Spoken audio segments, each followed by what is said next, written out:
Good morning sir. नमस्कार, कैसे हैं आप? मैं बिल्कुल ठीक हूँ सर। हाँ हाँ। सर अभी पूरा साल निकलने वाला है, एक महीना ही रह गया, 2025 फिनिश हो रहा है।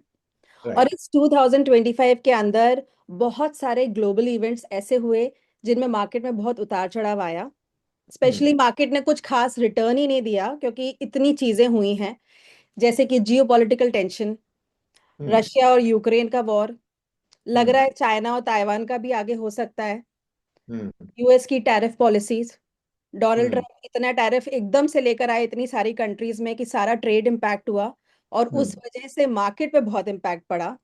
राइट। तो क्रूड ऑयल की प्राइसेस इतनी फ्लक्चुएट हुई, रुपी डेप्रिशिएट हुआ, यानी कि 89.5 तक पहुंच गया रुपी। हम्म। कंजम्पशन सर 21 ईयर लो है। राइट। और इतनी एफआईआई सेलिंग आई है इस मार्केट में, जिस वजह से मार्केट इतना गिर गया, कहते हैं करीब एफआईआई ने 1 लाख करोड़ इंडियन मार्केट से निकाल लिया। Hmm. Which we can see also कि मार्केट में रोज गिरावट गिरावट ही आई है। बिल्कुल ठीक है। तो ऐसा लगता है सर कि पहले लोग समझते थे कि पैसा कमाना का जरिया शेयर मार्केट ही है, इतनी हम्म। भीड़ में लोग यहाँ पर आए। लेकिन बिल्कुल ठीक। पिछले एक साल के अंदर मार्केट ने कोई रिटर्न ही नहीं दिया। और ओके। अब लोगों में अंदर ये धारणा आ गई है कि ये हम्म। वो जगह नहीं है जहां से पैसा बनता है। राइट। तो राइट। हम सर आपको आज इस मंच पे इसलिए लाए हैं कि आप एक बार व्यूअर्स को ये बताइए कि जब ये उतार चढ़ाव आते हैं या ये वॉलेटिलिटी मार्केट में होती है, तब हम्म। हमको कैसा बिहेव करना चाहिए। हम्म। How hmm. कैन हम हमारा इन्वेस्टमेंट हम कैसे इंटैक्ट रखें और एक बिल्कुल ठीक। अच्छा रिटर्न कमाएं। बिल्कुल ठीक है। तो 2025 एक बिल्कुल हैपनिंग ईयर इवेंट से भरा हुआ रहा है। हम्म। हम्म। तो आपके सजेशंस चाहिए सर, आपकी एडवाइस चाहिए कि आगे मार्केट क्या दिखता है। क्या ये वो जगह है जहां से पैसा कमाया जा सकता है? क्या हमें यहाँ पे रुकना चाहिए, या दूसरे जरिए भी अवेलेबल हैं जहां से हम अपना इन्वेस्टमेंट करके अपना फ्यूचर हम्म। सेट कर सकते हैं। बहुत बहुत शुक्रिया, बहुत बहुत शुक्रिया मुक्ता जी। सबसे पहले तो आपका शुक्रिया, प्रज्ञा का शुक्रिया कि आपने मुझे यहाँ पर आने का मौका दिया। और निसंदेह अनडाउटेडली पैसा सिर्फ यही बनता है। और कहीं अगर आपको पैसा बनता हुआ दिख रहा है तो वो साइकिल्स है। और वो भी छोटी शॉर्ट टर्म साइकिल्स है, लंबी चलने वाली नहीं है।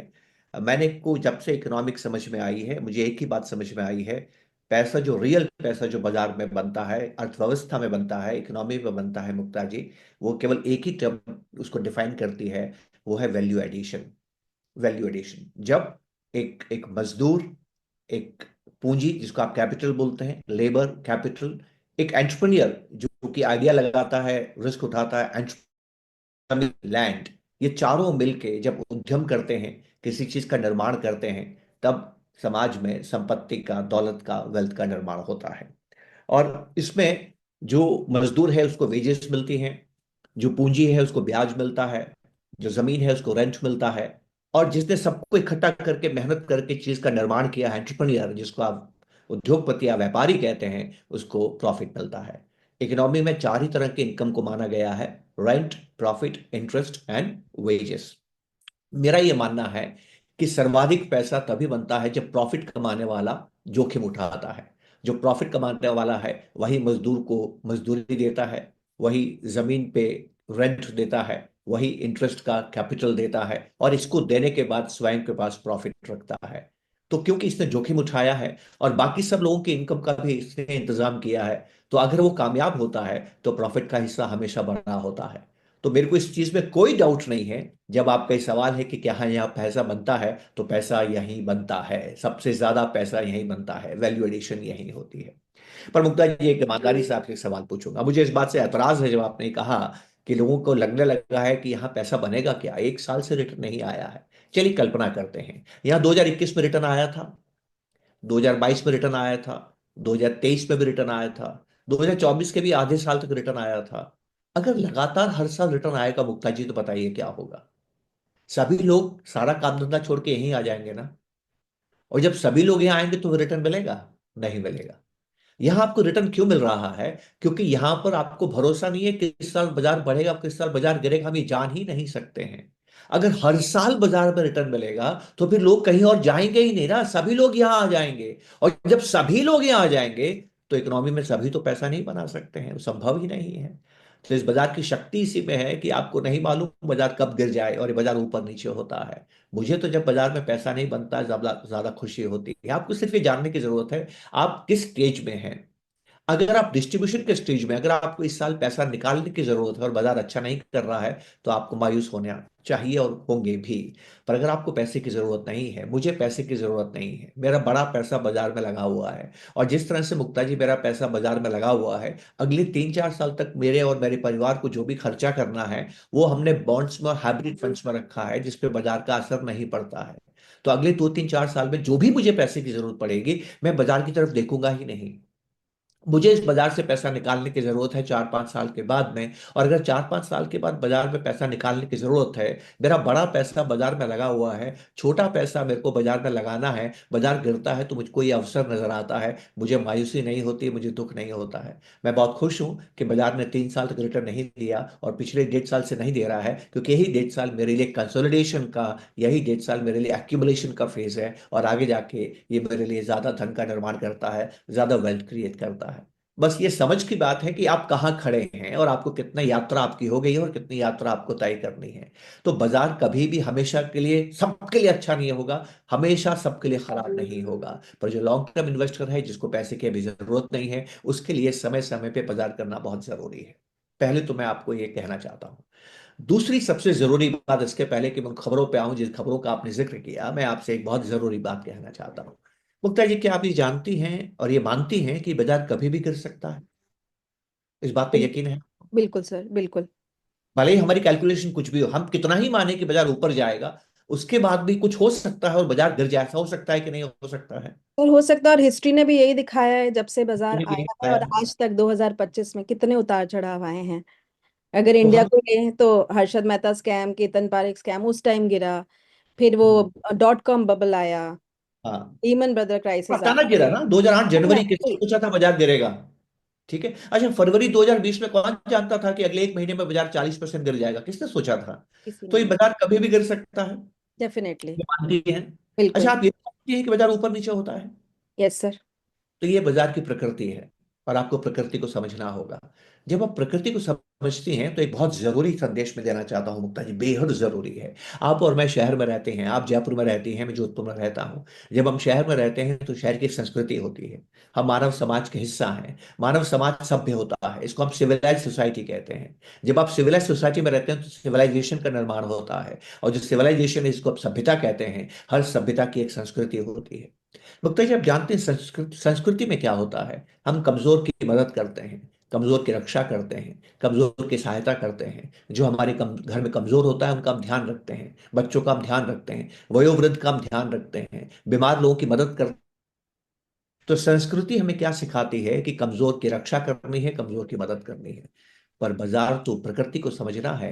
प्रकृति संस्कृति से बिल्कुल विपरीत होती है मुक्ता जी। अगर आप जंगल में जाएंगे, वो प्रकृति है, आप जानते हैं प्रकृति क्या करती है? वो कमजोर के साथ निर्मम व्यवहार करती है। प्रकृति को कमजोर पसंद नहीं है, क्योंकि कमजोर प्रकृति को कमजोर करता है। जंगल का ध्यान कौन रखता है? जंगल का ध्यान कोई नहीं रखता है, जंगल का ध्यान खुद ही रखना होता है। जंगल के पास कोई माली नहीं होता है मुक्ता जी, बागीचे के पास माली होता है। राइट? तो जंगल क्या करता आप जानते हैं? जिंदा रहने के लिए कमजोर को सबसे पहले मारता है। प्रकृति कमजोर का दमन करती है। ये जो शेयर बाजार है ना, ये भी जिंदा रहना चाहता है, मजबूत रहना चाहता है, ये कमजोर का दमन करता है। तो एक इक्विटी इन्वेस्टर से मैं एक ही गुजारिश करूंगा, एक ही निवेदन करूंगा कि इसको इस नहीं पड़ना है। आप कमजोर पड़े नहीं कि बाजार ने आपको बाहर फेंका नहीं। ये पिछला 1 साल वही साल है जो हम बाजार आपकी हिम्मत और आपकी कमजोरी की परीक्षा ले रहा है। अगर आप कमजोर नहीं हैं, यकीन मानिए यही साल आपको 3 साल के बाद ज्यादा अच्छा लगेगा, क्योंकि एसआईपी का जो पैसा इस साल लगा है वो आपको रिटर्न ज्यादा देगा। ये एक बड़ी बात है जो हमें समझने की जरूरत है। तो अब लौट के आते हैं हमारी उस बात की तरफ जो मैंने आपसे कही थी, कि हम थोड़ा बाजारों के बारे में भी बात करेंगे। कभी कभी क्या होता है मुक्ता जी, हम हेल्थ चेकअप कराते हैं। बहुत बार मेरे साथ ऐसा हुआ है, मेरी माँ के साथ भी ऐसा बहुत बार होता था।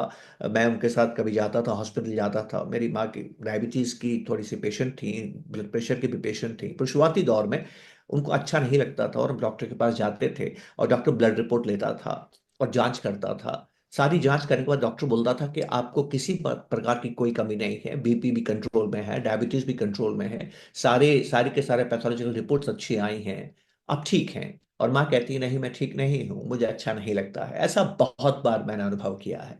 ऐसा कुछ हिंदुस्तान के साथ हो रहा है। हिंदुस्तान की जो रिपोर्ट है, जो इकोनॉमिक इंडिकेटर्स की रिपोर्ट है, मैंने ज्यादातर इतनी अच्छी अपने जीवन में नहीं देखी है। मैं आपको बताऊं, जब भी हिंदुस्तान में बाजार बहुत ज्यादा गिरा है, रुपया बहुत ज्यादा कमजोर हुआ है, हिंदुस्तान का बाजार बहुत ज्यादा कमजोर हुआ है, हिंदुस्तान की इकोनॉमी अगर बहुत ज्यादा कमजोर हुई है, तो कब हुई है? जब हमारा फिजिकल डेफिसिट काबू से बाहर रहता है, जब हमारा करंट अकाउंट डेफिसिट काबू के बाहर रहता है, जब तेल बहुत महंगा होता है, जब हिंदू दुनिया के अंदर डॉलर की कीमत बहुत ज्यादा होती है।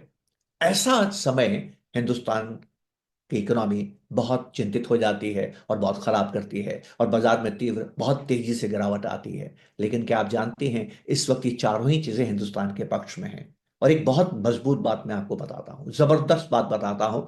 मेरे को आश्चर्य होता है कि ज्यादातर लोग ये बात नहीं करते हैं। देखिए, जैसे हमारा परिवार है मुक्ता जी, हम परिवार में हर महीने पैसा कमाते हैं और हर महीने पैसा खर्च करते हैं। उसी तरह से हम हर साल पैसा कमाते हैं, रिटर्न हम एक साल का भरते हैं। हम हर साल पैसा कमाते हैं, हर साल पैसा खर्च करते हैं। जैसे हमारा परिवार होता है, वैसे हिंदुस्तान भी एक परिवार है, इंडिया भी एक परिवार है। तो मैं ये मानता हूं कि इस परिवार की आमदनी क्या है? इस परिवार की आमदनी को आप जीडीपी कहते हैं। अब इस साल जो हिंदुस्तान की जीडीपी है, इस साल हिंदुस्तान की जीडीपी करीब करीब 400 लाख करोड़ रुपए है। चलिए, लाख करोड़ रुपए नहीं करके मैं इसको बिलियन कर देता हूं, 4000 बिलियन डॉलर्स के आसपास है, थोड़ी ज्यादा है। तो हिंदुस्तान की इस वक्त आमदनी कितनी है, जीडीपी कितनी है? 4000 बिलियन डॉलर्स। और इंटरनेशनल मार्केट्स में तेल के भाव क्या है? $60, $60, 62 डॉलर, 62 पकड़ लीजिए। चलिए, ये 4000 बिलियन डॉलर कमाने वाला परिवार का सबसे बड़ा खर्चा क्या है? तेल। क्योंकि तेल हमारे यहां पैदा नहीं होता है, 80% तेल हम बाहर से आयात करते हैं। तो इस परिवार का सबसे बड़ा खर्चा, सबसे गंभीर खर्चा, सबसे बड़ी चैलेंज, सबसे बड़ी चुनौती क्या है? तेल। क्योंकि हमारे यहां नहीं है, हम बाहर से मंगाना पड़ता है, हम दूसरों पर निर्भर है, हम तेल में आत्मनिर्भर नहीं है मुक्ता जी। ये दुनिया से खरीदना पड़ता है, हमें दुनिया को डॉलर्स में पेमेंट करना पड़ता है, जो हमारी करेंसी नहीं है, जो फॉरेन करेंसी है। हम 4000 बिलियन डॉलर्स की कमाई करते हैं, और भाव क्या दे रहे हैं? $62। हमारा ये परिवार इंडिया आज से 15 साल पहले 1000 बिलियन डॉलर कमाता था। कितना? 1000। ये हमारी जीडीपी थी, कितनी थी? 1000 बिलियन डॉलर। पर 2008, 2009, 2010 में हम तेल खरीदते थे, तब भी हम विदेश से आयात करते थे मुक्ता जी, और हम $125 पेमेंट करते थे। बताइए आप, आपकी आमदनी 4 गुना हो गई है, आपका खर्चा आधा रह गया है तेल का। कितनी अच्छी खबर है, बताइए। राइट? ट्रू। कितनी अच्छी खबर हमें नजर नहीं आ रही है ना? इस हिंदुस्तान का करंट अकाउंट डेफिसिट किसी जमाने में मैंने 5% भी देखा है, 5% भी देखा है। वो 1% से भी कम है। हमारे पास करंट अकाउंट डेफिसिट बहुत कम है, जो मैनेजेबल है।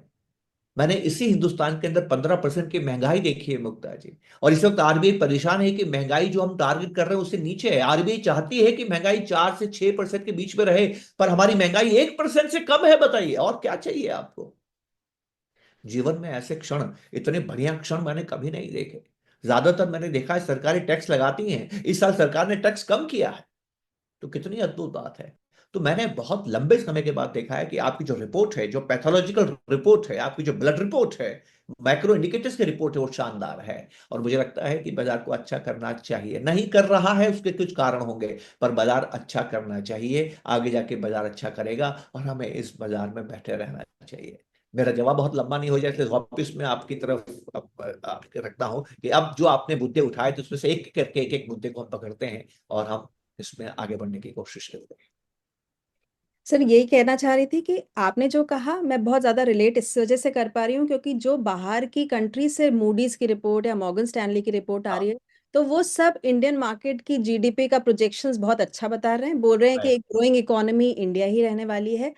लेकिन उसके हम्म, बावजूद जो एफआईआई की सेलिंग हो रही है, मतलब हाँ, इतनी अच्छी रिपोर्ट के बावजूद, क्योंकि रिपोर्ट से ऐसा फील होता है कि India will grow, but then right। Why FIIs are moving out? क्यों वो हाँ, जा रहे हैं? इसके दो बड़े कारण हैं। सबसे पहले तो ये समझिए कि अपना घर छोड़ के दूसरे के घर में इन्वेस्टमेंट करना हिम्मत का काम होता है मुक्ता जी। मैंने अपने घर से रह के बहुत बार घर से दूर रह के मैंने काम किया है। मेरा घर परिवार जोधपुर रहता था। मैं कभी बॉम्बे काम करता था, कभी चेन्नई काम करता था, साउथ में काम करता था। जब भी घर में कोई संकट आता था तो मैं वहां से घर लौट के आता था। तो देखिए, जो जो अमेरिका का इन्वेस्टर है उसको हिंदुस्तान के मुकाबले अमेरिका पे ज्यादा भरोसा है। जो यूरोप का इन्वेस्टर है उसका यूरोप के हिंदुस्तान के मुकाबले यूरोप पे ज्यादा भरोसा है, क्योंकि उसका वो अपना देश है। यहाँ तक कि हमारा पड़ोस में एक देश है जिसकी इकोनॉमी बर्बाद इकोनॉमी है, पर वहां की जो नागरिक है वो अपने ही देश में इन्वेस्टमेंट करते हैं। सबको अपना देश प्यारा लगता है, पहले चीज तो ये है। तो जब आप किसी दूसरे देश में जाते हैं तो आप रिस्क लेते हैं, जिसको आप करेंसी रिस्क कहते हैं। तो एफआईआई करेंसी रिस्क का सामना करते हैं, पहली चीज तो याद रखना, उस रिस्क को लेकर वो हमारे देश में आते हैं। अब पिछले 3-4 सालों में क्या हुआ कि उन्होंने ये देखा कि उनके अपने घर में, जो घर वो छोड़ के आ रहे हैं, वहां पर रिटर्न हमसे ज्यादा हो गया। तो हमारे यहाँ क्यों बैठे रहेंगे बताइए? जब अपने ही घर में रिटर्न ज्यादा है तो उनको अपने घर में जाने की इच्छा होगी। कारण नंबर एक। कारण नंबर दो, हमें हमें जो समझने की जरूरत है, हिंदुस्तान के अंदर यकायक कोविड के बाद में पैसे की बाढ़ आई है। पहले 2 करोड़ डिमेट अकाउंट थे, अब 20 करोड़ डिमेट अकाउंट है। तो हम बहुत तेजी से निवेश कर रहे हैं और नए इन्वेस्टर्स भी हिंदुस्तान में बहुत आए हैं। हिंदुस्तान में रिटेल इन्वेस्टमेंट पार्टिसिपेशन बहुत बड़ा है, म्यूचुअल फंड पार्टिसिपेशन बहुत बड़ा है, डायरेक्ट पार्टिसिपेशन बहुत बड़ा है। तो हिंदुस्तान के अंदर बहुत ज्यादा, जितना हमारे कंपनी का मुनाफा बढ़ा उससे ज्यादा हमारे बाजार में पैसा आया। इससे हमारे बाजार थोड़े से महंगे हुए। और क्योंकि हमारी जीडीपी ग्रोथ अच्छी है तो दुनिया भर में हमारी तारीफ हो रही है। तो हिंदुस्तान को लेकर सेंटिमेंट अच्छा है। तो जहां सेंटिमेंट अच्छा होता है वहां चीजें थोड़ी महंगी हो जाती है। और हुआ क्या कि चीन और दूसरी जगह बहुत सस्ती नजर आने लगी। अब मुक्ता जी, इंटरेस्टिंग बात बताता हूँ। कबाड़ जिसको आप जंक कहते हैं, कबाड़ जंक जिसको आप कहते हैं, वो महंगा होता है कि सोना महंगा होता है? सोना। सोना महंगा होता है। पर आपने कभी सुना है किसी सुनार को नुकसान हो गया? होता है ना, होता किसी है। न किसी सुनार को नुकसान हो सकता है। बिल्कुल। पर कभी आपने सुना है कबाड़ी को फायदा हो गया? कबाड़ बेच के फायदा हो गया, ऐसा होता है कि नहीं होता है? तो अगर आप कबाड़ भी सही कीमत पे खरीद लेते हैं तो आप पैसा बना सकते हैं। सोना अगर आप गलत कीमत पे खरीद लेते हैं तो नुकसान हो सकता है। तो वैल्यू भी इंपॉर्टेंट है और प्राइस भी इंपॉर्टेंट है। तो हिंदुस्तान के अंदर हो क्या रहा है कि वैल्यू है, हिंदुस्तान की वैल्यू बहुत ज्यादा है क्योंकि हमारी जीडीपी ग्रोथ रेट दुनिया में सबसे ज्यादा है, और इस सेंटीमेंट की वजह से प्राइस बहुत बढ़ गई थी। तो हमारा वैल्यूएशन थोड़ा ज्यादा हो गया। तीसरी चीज, जब ये हो रहा था उसी वक्त आरबीआई ने कुछ ऐसे फैसले किए जिस फैसले से यकायक हिंदुस्तान की क्रेडिट क्रेडिट ग्रोथ कम हो गई। बैंक का जो क्रेडिट ग्रोथ है वो कम हो गया। 20-22% रहा करता था, गिरते गिरते 13-14-15 से 10% के अंदर आ गया। क्यों आरबीआई ने किया? अगर वक्त हुआ तो आगे जाके हम बात करेंगे। आरबीआई ने इंटरेस्ट रेट्स को बढ़ाया। हिंदुस्तान के अंदर आप ही ने कहा कि कंजप्शन जो है 21 साल के लो पे चला गया। तो अचानक से हमने देखा कि जो कंपनियों को रेवेन्यू है और प्रॉफिट्स है वो उतना नहीं बढ़ रहे हैं जितना बाजार में पैसा आ रहा है। तो इस वजह से बाजार कुछ लोगों को महंगा लगने लगा। तो एफआईआई हमारे मुकाबले उनके पास क्या विकल्प है? हम तो मुक्ता जी, आप और मैं तो हिंदुस्तान में इन्वेस्टमेंट करेंगे। एफआई तो दुनिया में कहीं पर भी इन्वेस्टमेंट कर सकते हैं। तो उनको लगा कि हिंदुस्तान थोड़ा महंगा है, अभी हम वहां चले जाते हैं जो इससे सस्ता है, फिर लौट के हिंदुस्तान आ जाएंगे। तो ये तीसरा कारण था कि एफआई ने आपके यहां से पैसा निकाला। चौथा कारण, आईएमएफ ने ये कहा, और आईएमएफ की रिपोर्ट से कह रही है कि जो टैरिफ वॉर हुआ दुनिया के अंदर, जो ट्रंप की जो नीतियां बनी और दुनिया में जो तनाव बढ़ा, उससे आईएमएफ का मानना है कि दुनिया की जीडीपी ग्रोथ रेट कम हो रही है। और जब दुनिया में जीडीपी ग्रोथ रेट कम हो रही है तो दो मोड होते हैं एफआईआई के, आप सभी इन्वेस्टर्स के दो मोड होते हैं, रिस्क ऑन और रिस्क ऑफ। कभी आपकी इच्छा रिस्क लेने की होती है, कभी आपकी इच्छा रिस्क नहीं लेने की होती है। जब आपकी इच्छा रिस्क लेने की होती है तो आप देश से बाहर निकलते हैं, जब आपकी रिस्क लेने की इच्छा नहीं होती तो आप देश में वापस लौट के आते हैं। तो पिछले 1.5-2 साल में जो अमेरिकन नागरिक हैं, अमेरिकन इन्वेस्टर्स हैं, उनकी रिस्क लेने की इच्छा थोड़ी कम हो गई। और जब उनकी रिस्क लेने की इच्छा थोड़ी कम हो गई तो जाहिर है वो विदेशों से लौट के अपने देश की तरफ आएंगे। तो हमने क्या देखा कि दुनिया में जैसे ही रिस्क ऑफ वाली स्थिति बनी, एमर्जिंग मार्केट्स ने अच्छा नहीं किया और डेवलप मार्केट्स ने अच्छा किया। क्योंकि एमर्जिंग मार्केट से डेवलप मार्केट का recent return, trailing recent return ज्यादा है, तो एफआईएस को वहां जाना अच्छा और उचित लगा। ये कारण है।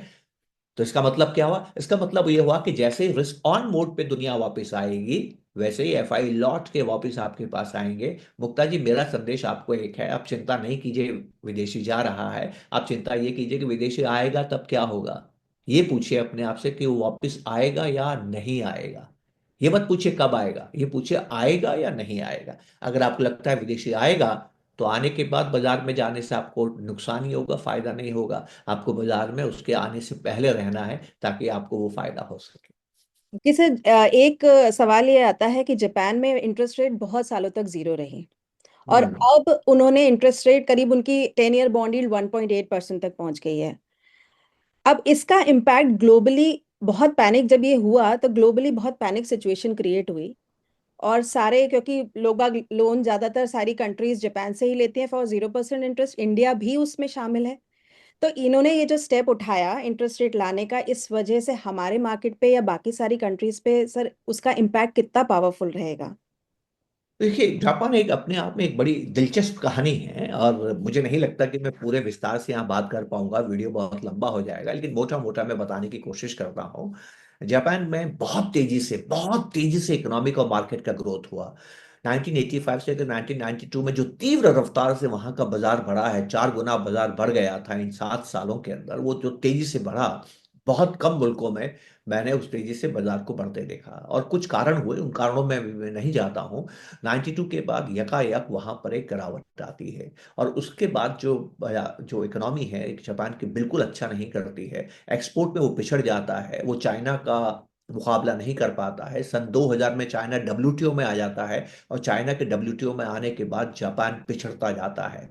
जापान की जो ताकत थी एक्सपोर्ट, वो जापान से compete नहीं कर पाता है। यहां तक कि मुक्ता जी, मुझे एक बार जापान जाने का मौका मिला। मैं जब वहां से, मुझे लगा कि मैं कुछ छोटी छोटी चीजें खरीद के मैं जापान से हिंदुस्तान ला रहा हूं। जब घर में आया तो उसमें से एक कैंची निकली, जो मेरे बेटा बोलता है, पापा ये तो मेड इन चाइना है।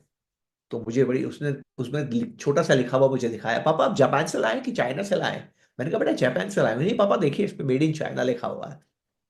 तो इस हद तक चाइना इतना जबरदस्त तरीके से एक्सपोर्टर बना कि वो जापान जो एक्सपोर्ट करता था उस देश में घुस गया। उसके बाद जो जापान है उसकी इकोनॉमी अच्छा नहीं कर रही थी। उसका एक बड़ा कारण ये रहा कि वहाँ शादियां कम होने लगी, बच्चे नहीं हो रहे थे, टीएफआर जबरदस्त गिर गया था, और जो लेबर है वो महंगा और बूढ़ा हो रहा था। तो जापान के अंदर यकायक बहुत कमजोरी आई। उस कमजोरी का सामना करने के लिए जापान ने ब्याज दरों को बहुत कम किया, लेकिन समाज में डिमांड नहीं आ पा रही थी।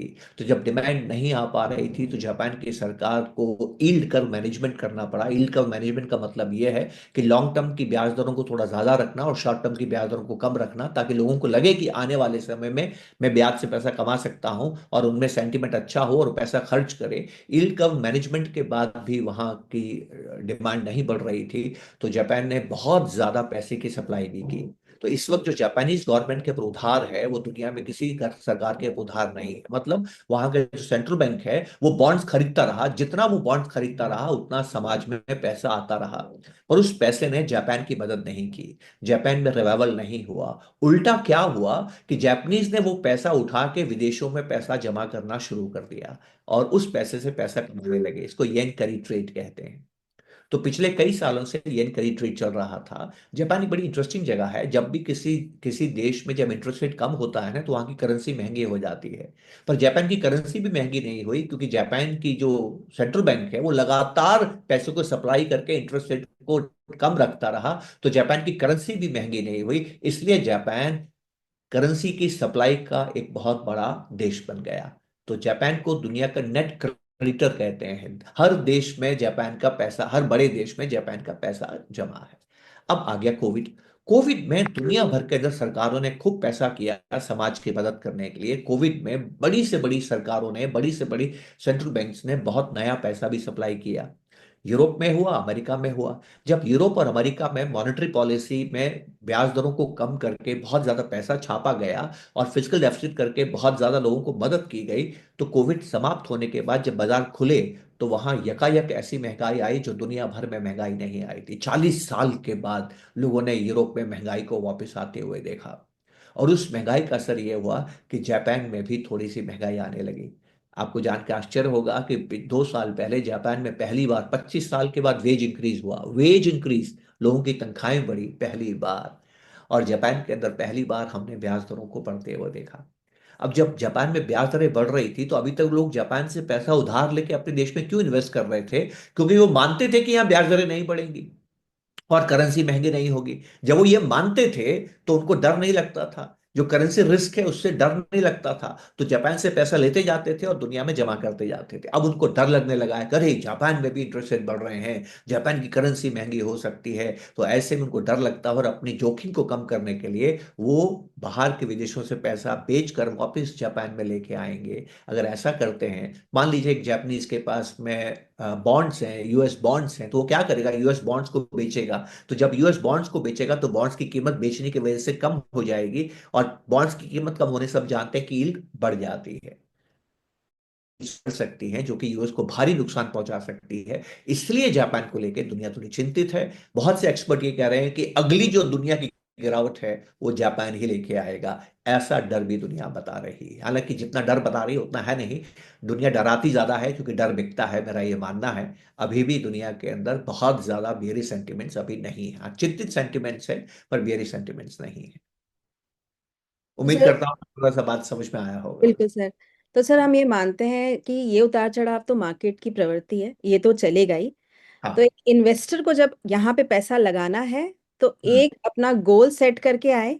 फिर बिल्कुल। उस गोल तक पहुंचने के बीच कितनी ही चीजें हो जाएं, उसको उधर से वेवर नहीं होना है, अपने गोल तक पहुंचने के लिए कहा ना, इन्वेस्टमेंट। कमजोर नहीं, कागज पे लिख दीजिए कुछ भी हो जाए, मुझे कमजोर नहीं पड़ना है। स्ट्रेटेजिक इन्वेस्टिंग करनी है, टैक्टिकल नहीं करनी है अपने को। एग्जैक्ट। बहुत ज्यादा टैक्टिकल करने की इच्छा है, 10-15% कीजिए। स्ट्रेटेजिक इन्वेस्टिंग कीजिए, कमजोर मत पड़िए। ये चीजें होती रहती हैं, इतिहास में भी होती रही हैं, उनसे घबराने की जरूरत नहीं है। एक अच्छा लॉन्ग टर्म पर इन्वेस्टर्स जब इनसे जब हमें। बुरा समय आ रहा होता है ना, तो ऐसे फीलिंग आती है कि बस अभी तो मार्केट खत्म, सारा पैसा हाँ, डूब गया। जब आप उस स्टेज पर होते हो, जब आप उस फेज में चल रहे होते हो, हाँ पीछे हाँ। मुड़ के देखते हो तो आपको पता है कि ये समय भी गुजर जाएगा।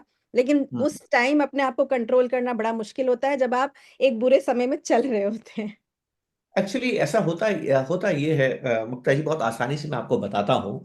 हम हमारा ना हमें पैटर्न सिखाया जाता है, जिंदगी में पैटर्न सिखाया जाता है, इसका ऑफिफिनिक नेचर कहते हैं। जैसे कि मुझे सिखाया गया, एक के बाद दो आता है, दो के बाद तीन आता है, तीन के बाद चार आता है, चार के बाद पांच आता है, चार के बाद पांच आता है। मुझे ये पैटर्न सिखाया गया है। मुझे ये पैटर्न नहीं सिखाया गया पांच से पहले चार आता है। तो मैं एक दो तीन चार पांच छह सात आठ दस बोल सकता हूं, दस नौ आठ सात छह पांच बोलने में मुझे दिक्कत होती है। बात समझ रहे हैं आप? हाँ। तो जब बाजार गिरता है ना, तो आपको लगता है गिरता ही रहेगा। जब बाजार बढ़ता है तो आपको लगता है बढ़ता ही रहेगा। ये सिर्फ आपका एक साइकोलॉजिकल चीज है, इसमें कोई इंटेलिजेंस नहीं है। राइट, हमें ये बात समझने की जरूरत है। तो हमेशा जब भी बाजार गिरेगा आप इतिहास को भूल जाएंगे, और आपको लगेगा कि बाजार गिरता ही रहेगा। और जब बाजार बढ़ेगा तो आप हमेशा इतिहास भूल जाएंगे, आपको लगता है कि अभी खरीद लो, अभी खरीद लो, तो पीछे रह जाऊंगा। इसको आप फोमो बोलते हैं। और जैसा आप सोने में आपके साथ हो रहा है, अब सोने में किसी ने 2 साल 3 साल पहले निवेश नहीं किया, आज निवेश करना चाहता है। एफोफेनिया, वो पैटर्न देख के आ रहा है, वो प्राइस देख के आ रहा है, वो वैल्यू देख के नहीं आ रहा है। हाँ सर, कोविड के बाद भी हमने यही ऑब्जर्व किया था, जब मार्केट बढ़ रहा था तो लोगों की भीड़ आ रही थी मार्केट के अंदर, क्योंकि मार्केट हमेशा ही बढ़ता जाता, रोज हम इसे रोज एक नए हाई बना रहा था। 2021 में जब पूरी दुनिया इक्विटीज खरीद रही थी ना मुक्ता जी, मैं तब सोना खरीद रहा था। ऐसा नहीं कि इक्विटीज नहीं खरीद रहा था, पर जो मैंने जिंदगी का आखिरी सोना खरीदा वो 2021 में खरीदा। तो अब जो जब कोई मेरे से 2025 में पूछता है तो मेरा पहला सवाल यही होता है, 2021 में आप कहाँ थे? हम्म। तब आपके सामने क्यों नहीं आया? क्योंकि तब आप निफ्टी के पीछे भाग रहे थे। हाँ। यही तो हम बड़ी गलती करते हैं ना, हम वहां भागते हैं जो चीज भाग रही है। हम प्राइस सेंसिटिव हैं, हम वैल्यू सेंसिटिव नहीं है। हमें ये बात समझने की जरूरत है। तो सर आपका इस बारे में क्या व्यू है कि हमको इंडिया में इन्वेस्ट करना चाहिए या यूएस के मार्केट के अंदर, क्योंकि आजकल तो बहुत बहुत सारे। आसानी का व्यू है। आप अगर धन निर्माण के रास्ते पर हैं, वेल्थ क्रिएशन कर रहे हैं, हिंदुस्तान में निवेश कीजिए। अगर आप वेल्थ क्रिएट कर चुके हैं, बड़ी वेल्थ पे बैठे हैं, तो जब भी आप बड़ी वेल्थ पे बैठे हैं, डाइवर्सिफाई करना चाहिए। कुछ पैसा आपको करेंसी रिस्क में डाइवर्सिफाई करके दूसरे मार्केट्स में भी आपको निवेश करना चाहिए। तो हर वो धनी व्यक्ति 5 10 15 20 50 करोड़ बना चुका है, उसको मैं कहूंगा कुछ पैसा विदेश में डाल सकते हैं। पर जिसको अगर अभी अक्षय पात्र बनाना है, जब तक आप फ्री नहीं हुए, अभी आपका अक्षय पात्र नहीं बना है, तब तक आप इंडिया में करें। India is fastest growing country in the world. ये ऐसा कंट्री है जो वेल्थ क्रिएशन डेस्टिनेशन है, और आप वहां निवेश कर सकते हैं। ठीक है sir, thank you so much. मैं थोड़ी सी आपको एक बात बता देना चाहता हूँ, इसके पहले कि हम लोग खत्म करें मुक्ता जी, कि इस वक्त बाजार में क्या हो रहा है, इसमें थोड़ा सा हमें ध्यान देने की जरूरत है। जो मुझे चिंता में नहीं डालती है। मुझे लगता है कि थोड़ा वक्त लगेगा। लोग ये जानना चाहते हैं कि बाजार में क्या होगा। बाजार बढ़ेगा, जरूर बढ़ेगा, पर एकदम बढ़ने की जल्दी में नहीं है। देखिए, बाजार में दो तरह के इन्वेस्टर्स होते हैं, एक तो देशी, एक विदेशी। हमने विदेशी इन्वेस्टर्स की बात की। विदेशी इन्वेस्टर्स के पास विकल्प होते हैं, ऑप्शंस होते हैं। वो दुनिया में कहीं पर भी इन्वेस्टमेंट कर सकते हैं। और जब उन्होंने देखा कि हिंदुस्तान का बाजार महंगा है, तो उन्होंने दुनिया में निवेश किया। अब दुनिया के बाजार बहुत महंगे हैं, अमेरिका का बाजार बफेट इंडिकेटर के हिसाब से जितना महंगा है, इतना महंगा पहले कभी नहीं रहा। वहां 2.25 गुना अपनी जीडीपी का बाजार हो गया है। यूरोप का बाजार भी महंगा है। तो वहां पर, और जापान की इंटरेस्ट रेट बढ़ रही है, तो ऐसा लगता है कि वहां के बाजार में अब थोड़ा सा ठहराव आएगा, और ठहराव के साथ थोड़ी गिरावट भी आ सकती है। तो वहां ठहराव और गिरावट होते ही विदेशी पुनः रुख करेगा, उसको हम बोलेंगे रिस्क ऑन मोड। जैसे ही वो रिस्क ऑफ से रिस्क ऑन मोड की तरफ आएगा, वो हिंदुस्तान की तरफ लौटेगा, ये तय है। हम ये नहीं जानते कि 2 महीने बाद लौटेगा या 4 महीने बाद लौटेगा, पर वो लौटेगा। नंबर एक। नंबर दो बात, सरकार ने जो इनकम टैक्स से आपका पैसा बढ़ाया है, जीएसटी जो कम किया है, इसके असर आपको दिखने लगेंगे। मार्च आते आते आपको दिखने लगेंगे, और कंपनीज के रेवेन्यू और ईसॉप में जो ग्रोथ कम हो गई थी, वो पुनः लौटने लगेगी। ये इस क्वार्टर के अंदर भी मैंने देखा है कि मुनाफा पिछले क्वार्टर के मुकाबले ज्यादा बढ़ा है। रेवेन्यू ग्रोथ अभी आना बाकी है। ये दूसरी चीज है। अब तीसरी चीज ज्यादा इंटरेस्टिंग, जो सिग्नल्स हैं, कहां से आपका बाजार अच्छा होना शुरू होगा। तो देखिए, हमारे बाजार में दो तरह के इन्वेस्टर्स होते हैं। देसी इन्वेस्टर्स, विदेशी को हटा दीजिए, अब दो तरह के देसी इन्वेस्टर्स होते हैं। एक वो जो बिजनेस का मालिक है, एक छोटा शेयर होल्डर, रिटेल, जो बिजनेस को खरीद रहा है। तो हिंदुस्तान में जो बिजनेस के मालिक हैं, जिनको आप प्रमोटर्स बोलते हैं, वो बेच रहे हैं, और जो रिटेल है वो खरीद रहे हैं। मुक्ता जी, बिजनेस कौन ज्यादा समझता है कि बिजनेस की वैल्यू महंगी है कि सस्ती है, बताइए। कौन समझता है? प्रमोटर। वो समझता है, तो वो बेच रहा है। हम्म। इसका मतलब वो क्या मान रहा है? कि मेरा शेयर के भाव इतने अच्छे हैं कि बेच के निकल जाओ, वो ये मान रहा है। रिटेल क्यों खरीद रहा है? रिटेल खरीद रहा है, अरे हिंदुस्तान का भविष्य बड़ा अच्छा है, हिंदुस्तान आगे बढ़ रहा है, खरीद लो, पता नहीं आगे मिलेगा या नहीं मिलेगा। तो पिछले 1 साल में आईपीओ में करीब करीब, मुझे लगता है, मुझे पास फिगर्स नहीं है, पर जो मेरा अंदाज है, 1.5 लाख करोड़ के आसपास आईपीओ में पैसा 1 साल के अंदर उठाया गया है। अब ये जो पैसा आईपीओ में उठाया गया है ना, इसमें बड़ा हिस्सा जानती है कौन सा है? ऑफर फॉर सेल है। ऑफर फॉर सेल, न कि कंपनी कंपनी एक्सपेंशन के लिए है। जब भी कोई आईपीओ आता है मुक्ता जी, वो पैसा दो कारणों से लेता है। पहला कारण, मैं आईपीओ में पैसा रेज करके अपनी कंपनी को बढ़ाऊंगा, इसको बोलते हैं कैपिटल को बढ़ाना। दूसरा होता है, जिसकी कंपनी है प्रमोटर, वो अपने शेयर्स बेच रहा है, कैपिटल नहीं बढ़ता है कंपनी का, वो अपने शेयर्स बेच के खुद अपने घर पैसा लेके जा रहा है। तो घर पैसा लेके जाने वाला ऑफर फॉर सेल ज्यादा हो रहा है। तो इसका मतलब क्या है? प्रमोटर मानता है कि वैल्यूएशन बहुत ज्यादा है। यही वो हमें बात समझनी है। हिंदुस्तान का बाजार गिर इसलिए नहीं रहा है कि जो छोटा इन्वेस्टर है उसके मन में आशा है कि हिंदुस्तान अच्छा करेगा, आगे अच्छा करेगा, तो हिंदुस्तान का बाजार गिर नहीं रहा है। दूसरा कारण है, हमारा इंडिकेटर्स बड़े अच्छे हैं। जीडीपी ग्रोथ है, करंट अकाउंट डेफिसिट नहीं है, फिजिकल डेफिसिट कंट्रोल के अंदर है, तेल सस्ता हो रहा है। तो हमारे बाजार में गिरने के कारण नहीं है। बढ़ क्यों नहीं रहा है? क्योंकि वैल्यूएशंस थोड़े ज्यादा है। तो जिस दिन हमें लगेगा कि ऑफर फॉर सेल कम होना शुरू हो गया है, उस दिन आपको लगेगा कि बाजार अब बढ़ना शुरू करेगा। ये दूसरी चीज है। तीसरी चीज, जो सबसे जरूरी चीज हमें समझनी है, ब्याज दरों के साथ क्या हो रहा है। आरबीआई ने ब्याज दरें कम की हैं, लेकिन उसके बाद भी मई के मुकाबले अगर मैं आज पीछे मुड़ के देखता हूं, तो 10 साल की बॉन्ड यील्ड थोड़ी सी ज्यादा है। मई में 6.2 के आसपास थी, अभी 6.5 के आसपास है, जबकि महंगाई बहुत कम है। जिस दिन आप इस बॉन्ड यील्ड को थोड़ा गिरते हुए देखेंगे, वो दूसरा ट्रिगर है, और आपका बाजार बढ़ने लगेगा।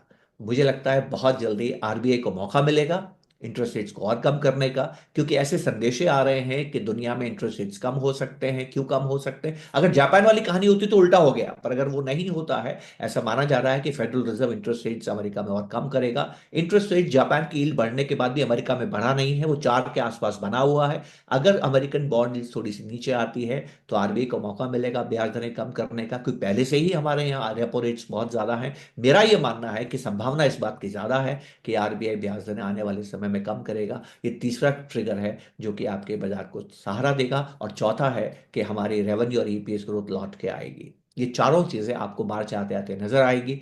मेरा सभी लोगों से निवेदन होगा, सही तरह से एसेट एलोकेशन करते हुए, बिना कमजोर पड़े, कि आने वाले 2-3 साल में अगर मुझे पैसे की जरूरत है, तो मुझे इक्विटी मार्केट से निकालने की जरूरत नहीं है। उसके लिए मैंने व्यवस्था कर रखी है, एसेट एलोकेशन कर रखा है, डेट हाइब्रिड फंड्स में पैसा रखा हुआ है, और मेरे पास एक भरोसेमंद ईमानदार सलाहकार है। ये व्यवस्था अगर आपके पास है, ये बाजार एक्यूमुलेशन फेज का बाजार है, इस बाजार में रहना चाहिए। ये बाजार आपको आने वाले समय में निराश नहीं करेगा।